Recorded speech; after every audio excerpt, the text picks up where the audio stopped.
Hi, TV here from RideADV. We promised to shed chat, tech talk every week, but we've been busy getting back in from COVID, so I'll make no excuses. It is what it is, and we don't practice these. We're just going to talk about some things. I'm going to cover quite a few things tonight to catch up for the few weeks we haven't done. So I guess a couple of new things. I got a new bike. It's my second Tenere. I was lucky enough to get one in October last year, sorry.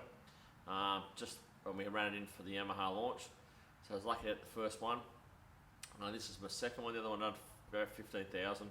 And this one's already got 8,000 on it now. It's about 40 odd days old, so we've been very busy. We've got a few more bikes out of the fleet, which is helping us with our suspension stuff at the moment. And while we're on suspension, I just want to talk a little bit about that. There's a lot of talk about springs and the whole lot. Springs do this, okay? Springs hold this up here now, that and now. Alright, and they hold it up when I'm riding down the freeway, and yes, it puts it in the right part of the stroke.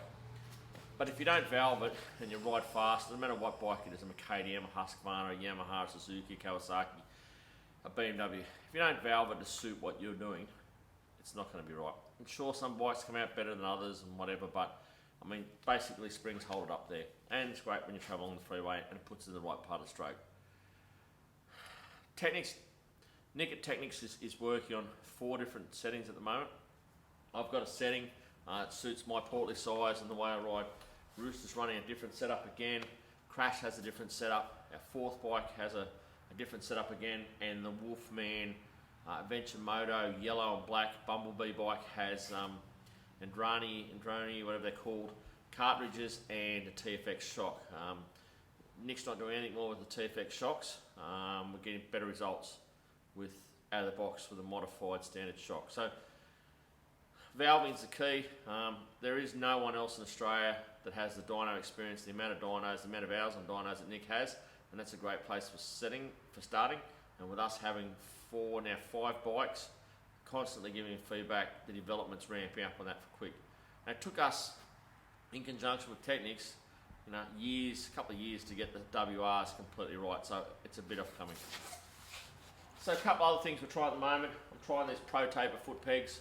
They're a 450 foot peg. They go straight on. I'm going to zoom in, have a quick look at them. We've been using WRF foot pegs, just trying something different. We're always trying something different. We've got a bunch of different bash plates on trial at the moment. We've got the Yamaha standard factory hard part crash bar, which works so well with their crash bars that we love and have been put to use recently and done a great job, and they work well with the SW Motec aluminium billet water pump cover. Okay, it's probably the fave setup at the moment. On this bike, we've got the B&B bash plate, has a bit more wraparound, a little bit more protection. It's a great bash plate, it's a good Australian product. It's pretty favourable too, works with the Yamaha crash bars. These are the crash bars we've chosen to go with after doing some stuff with the SW Motecs, which some of the guys said would touch on their legs, etc. The Outback Motor Trek crash bars all wrap up around the front here. We felt we didn't need that much protection, so we've gone away from those. This bike's got the WRF 450, 250 foot pegs on this one. So that's a bit of a different setup here. Crossing over here to the bike itself, to the handlebar area, I run a different bar, I always have, so that's a little bit different. There's a lot of debate about phones at the moment, so I went through 2 phones last year, shook the cameras out of them. We had a Samsung we had on trial, it stopped working. We use GPSs for navigating, we use phones for making phone calls.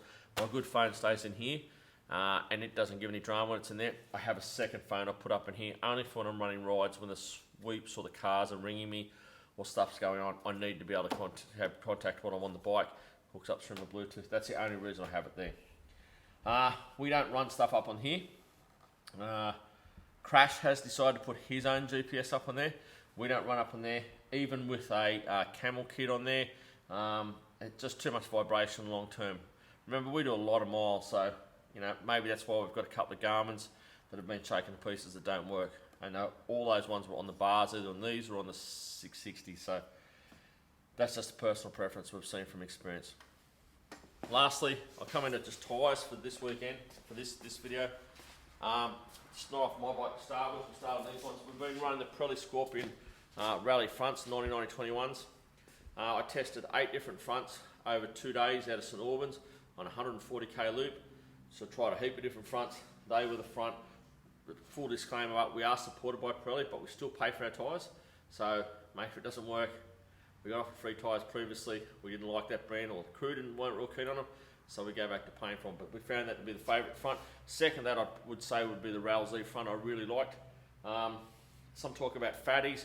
I found when I put the golden tyre, the fatty, the 723, I think it was from memory, that fatty tyre just took away from the steering. It seemed to slow the bike down. It seemed to control the front of the bike.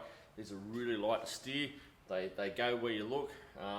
And that tyre just seemed to detract that. Same as I found the Motors Adventure 150 on the back, which is the standard size tyre for this bike, was too heavy and affected the bike's ability to tip in, was my opinion on that anyway.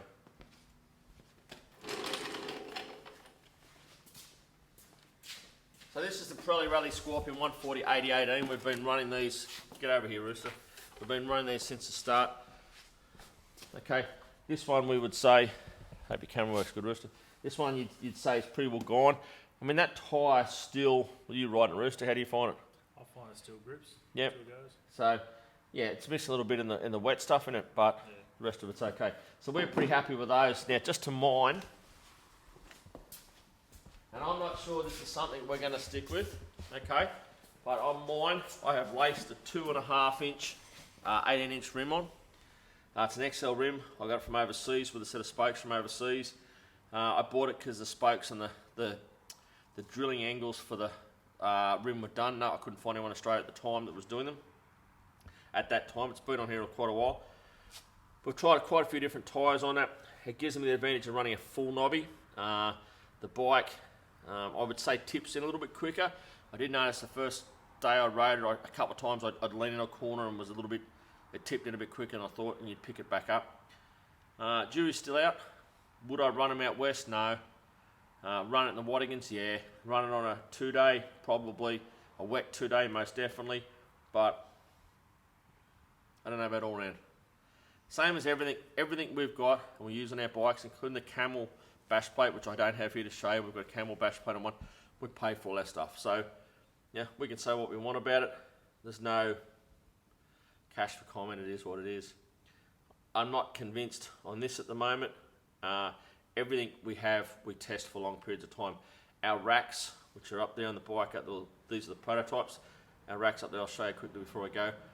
We had them out from, we were using them in November, and we really only went to market about 2 months ago, really. And they're handmade, they take a little bit longer, but they're really good quality. And that's because we got the paint right, we want to get the racks right, we want to make sure they don't break, and what we use is what we want to do. So I'll quickly show you the rack. So in the end, we decided simple was best. We just went with a simple rack. All the bags we could find, it went on.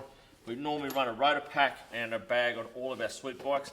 Mine's got the Wolfman bag on it. We have 3 tubes, air compressor, tools, cable ties, tow rope, various bits and pieces we use.